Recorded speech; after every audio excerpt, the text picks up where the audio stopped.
Hello everyone, welcome back to my YouTube channel. Hope you all are fine and yeah, preparing for your board exams as well. The end is very near, but बहुत ज़्यादा थका दिया. खैर, so this video is about showing you all my preparation of English in just one day. ये just सिर्फ एक दिन की preparation है, तो बहुत सारी चीज़ें भी मैंने नहीं की. एक ये व्लॉग मैंने आज ही बनाया इन दैट सेंस के सैटरडे को मैं उठी थी दिन में 3 बजे के अराउंड, और उसके बाद मैं पूरा दिन में थोड़ा बहुत पढ़ लिया, और ये सारा मतलब मैं आपको दिखाऊंगी आफ्टर इवनिंग जो मैंने पढ़ा है. ठीक है, उसके बाद मैंने क्या किया, ऑल नाइटर पुल किया ऑब्वियसली. अभी वैसे भी मैं रमज़ान में मुझे आदत हो गई थी पूरी रात जागने की, तो अब मुझे वो आदत छूट नहीं रही है. एंड स्टिल मैंने सारे पेपर्स बिना इसकी जाके पढ़ाई की. रात को मैं पढ़ती थी, दिन में मैं सोती थी. तो खैर इस पेपर के लिए भी ऐसे ही करना था. 3 बजे मैं दोपहर को उठ गई और मुझे पता था कि पूरी रात मैंने जागना है. सो इट्स अराउंड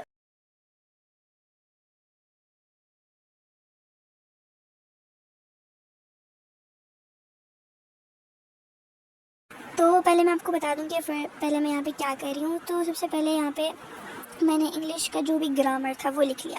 और या I will just say English और उर्दू में ना इंग्लिश कीज़ एकेडमी ही सिर्फ काम आ सकती है. इतने सारे चैनल्स हैं, but I just love English keys academy and I am fond of this channel.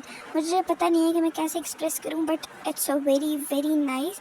खैर, सबसे पहले मैंने इनका जो ग्रामर की वीडियो थी वो मैंने देखी. 1 घंटे में सारी ग्रामर रिवाइज हो गई थी. अब देखो, मुझे ग्रामर तो आती है ना, ज़ाहिर है मैं पूरा साल पढ़ी ग्रामर, इतनी तो आती थी. तो मैंने जस्ट रिवाइज़ करना था and just help me a lot. सिर्फ मुझे 1 घंटा लगा. खैर, मेरा टैबलेट भी डेड हो गया था, उसके बाद मुझे दोबारा मोबाइल पे ये सारा करना पड़ा. तो मैंने ना साथ में ये नोट्स भी बना लिए थे. अब सर ने 1 लाइन में ना सारे बताए हुए थे, जैसे नाउन की कितनी टाइप्स है, ये सब कुछ. तो वो मैंने नोट्स भी साथ बना लिए ताकि जिस दिन मतलब एंड डे होगा, एंड डे कब होगा, हाँ मंडे को, यानी नेक्स्ट डे पेपर होगा, तो उस दिन की रिवाइज़ भी हो जाएगा इसी को देख के. तो साथ मैंने नोट्स भी बना लिए और साथ सुन भी लिया. तो 1 घंटे से थोड़ा सा ज़्यादा लगा था, क्योंकि ऑब्वियसली मैं साथ में नोट्स भी बना रही थी. कभी मैं 2x पे लगा लेती थी, कभी मैं नॉर्मल सुन लेती थी, क्योंकि 2x पे सुनते पता है क्या होता है, उससे ना आपको ज़्यादा समझ नहीं आती अच्छी तरह. खैर, मैंने हैंड फ्री लगा दी थी क्योंकि बहुत ज़्यादा शोर हो रहा था. अब ज़ाहिर है मैं भी घर में ही रहती हूँ, तो हॉस्टल में तो हूँ नहीं, तो शोर तो बहुत होता है. खैर, तो ये सारा मैंने फिर नोट्स वगैरह बना लिए थे. इनको मैंने आपस में स्टेपल कर दिया और इनको मैंने रख दिया. खैर, इससे पहले मैंने बहुत ज़्यादा क्लीनिंग वगैरह भी की थी अपने स्टडी टेबल की, तो वो मैंने अलग व्लॉग शूट किया. अगर मेरा अपलोड करने को दिल किया तो आई विल डेफिनेटली. खैर, उसके बाद सर ने एक वीडियो अपलोड की थी 1 आवर की थी, वो भी 200 MCQs प्रैक्टिस की. तो आई थिंक सो ये कुछ पास पेपर्स वगैरह ही थे, या फिर मे बी सर ने खुद नोट्स बनाए थे. तो बस सर करवा रहे थे प्रैक्टिस, साथ में रीजंस बता रहे थे कि why this answer should be the correct answer. तो उससे ये हुआ कि मुझे दोबारा से वो ग्रामर रिवाइज हो गई. और सर ने ये भी बोला था कि पहले आप वो सुन के आओ, फिर ये वो ग्रामर वाली वीडियो, तो ये बहुत ज़्यादा फिर आपको अच्छी तरह समझ आएगी. खैर, घंटे में मैंने ये देख ली थी, लेकिन मैं ज़्यादा रिकॉर्ड नहीं कर सकी क्योंकि इस मोबाइल में ना इतनी ज़्यादा स्पेस नहीं होती जिससे मैं रिकॉर्ड करती हूँ. आज इसमें बहुत ज़्यादा स्पेस थी, शुक्र है अल्हम्दुलिल्लाह. सो दैट मैंने आज पूरे दिन का व्लॉग बना लिया. वरना व्लॉग ना बनाने का मकसद भी यही होता है कि मैं व्लॉग ना बनाने का रीज़न भी यही होता है कि इस मोबाइल में ना जगह ही नहीं होती, इसमें स्पेस ही नहीं होती, मुझे बार बार डिलीट करना पड़ती चीज़ें, और वो मेरा दिल नहीं कर रहा होता. खैर, तो यहाँ पे मैंने 200 MCQs देख लिए थे एंड इट वाज अराउंड 9:30 तक हो चुके थे मुझे. खैर, उसके बाद ये my mom was making something ये तो सब नहीं खाया होगा. खैर, तो ये राइस के साथ कुछ स्वीट कैरेट्स काइंड ऑफ होते हैं. रात का व्लॉग अब शूट हो रहा है क्योंकि उसके बाद जो 9:30 तक मैंने काम किया था, उसके बाद आई जस्ट टुक रेस्ट, क्योंकि मुझे पता था मैंने पूरी रात पढ़ना है. और वो रेस्ट इतना लॉन्ग हो गया, 1 बजे तक मैंने रेस्ट किया.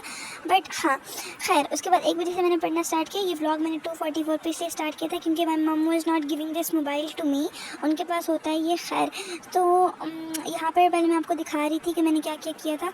तो सबसे पहले मैंने सारी जितनी भी पोम्स थी ना, उनकी पैराफ्रेजिंग वगैरह सब पढ़ ली थी. जो मुझे लेक्चर्स लेने थे, वैसे मैं लेक्चर्स पहले ही ले चुकी थी. और जो मेरे पास बुक है वो KPK की बुक है, तो मैंने पंजाब के सारी पोएम्स के लेक्चर ले लिए थे और मैंने नोट्स भी बना लिए थे. तो मैंने उससे से रिवाइज़ कर लिया, और जो मुझे समझ नहीं आ रहे थे दोबारा से, तो मैंने लेक्चर ले लिया. और साथ में मैंने अपनी बुक के पोएम्स भी रिवाइज़ कर लिया. और मैंने उसके अलावा ट्रांजिशनल डिवाइसेस की प्रैक्टिस कर ली थी. बहुत ज़्यादा मैंने ट्रांजिशनल डिवाइसेस देखी थी, मतलब ChatGPT से मैंने बहुत ज़्यादा पैराग्राफ की प्रैक्टिस की थी. खैर उसके बाद यहाँ पे मैं कुछ पास्ट पेपर्स जो मेरे पास प्रिंट हुए पड़े थे तो मैं उनको देख रही थी कि क्या करना है इनका, तो बस वही देख रही थी। इसमें जो ट्रांजिशनल डिवाइसेस थी मैं उनकी प्रैक्टिस कर रही थी, एंड उसके अलावा इसमें जितने भी ग्रामर वगैरह थी मैंने वो प्रैक्टिस कर ली। इवन मैंने भी ग्रामर लाइक एक्टिव पासिव और इनडायरेक्ट वगैरह रिवाइज भी नहीं किया था, direct indirect speeches, but still मुझे वो सारी ग्रामर आती थी। तो खैर MCQs की तो मेरी प्रैक्टिस वो 200 MCQs देख के हो ही चुकी है, बट स्टिल दोबारा तो करनी पड़ेगी ऑब्वियसली। तो यहाँ पे मैं सारा वही प्रैक्टिस कर रही हूँ, लाइक पैराफ्रेजिंग के जो क्वेश्चंस होते हैं, लाइक हाँ स्टेंजा के क्वेश्चंस, तो वो मैं सारे कर रही हूँ। खैर अभी मेरा जो काम लेफ्ट है वो यही है कि हाँ, तो इस वक्त टाइम हो रहा है 3:17, पहले मैं ये बता दूँ। उसके अलावा अभी जो मेरे काम रहते हैं वो है ऐसे लाइटर, ये सब कुछ पढ़ना है, और उसके अलावा पूरी बुक जो मैंने रिवाइज़ करनी है, पूरी बुक पढ़नी है वो भी, और उसके अलावा मैंने कॉम्प्रीहेंशन के जितने भी पैराग्राफ्स वगैरह होते हैं वो भी करना है। खैर तो यहाँ पर मैंने बाकी जो पास्ट पेपर्स थे 2023 और 2022 के, तो वो भी सॉल्व कर लिए टैबलेट और मोबाइल से देखे। खैर don't mind the pen I am using, क्योंकि मेरे पास कोई और पेन नहीं था। लाइक पेन तो थे बट वो मुझे पेपर के लिए यूज़ करने होता है, तो मुझे ख़राब करना अच्छा नहीं लगता। खैर यहाँ पे मतलब मैंने सारी प्रैक्टिस वगैरह कर ली थी। उसके बाद मैं बैठी इनडायरेक्ट और डायरेक्ट करने। खैर इस वक्त बजे थे 3:17 एंड मतलब मुझे बहुत ज़्यादा नींद आ रही थी, बट स्टिल लाइक मैं सो इसलिए नहीं रही थी क्योंकि आई वाज लाइक कि यार सिर्फ एक ही तो घंटा है नमाज, मतलब कि हाँ ऑलमोस्ट 1.5 आवर था नमाज़ पढ़ने के लिए, तो मैंने कहा नमाज़ पढ़ के ही मैं सोऊंगी, ऐसे मुझे सुकून नहीं आ रहा था। तो खैर फिर उसके बाद मैंने 4 बजे तक ही सारा काम एंड किया और मैंने थोड़ा बहुत यूट्यूब देखा।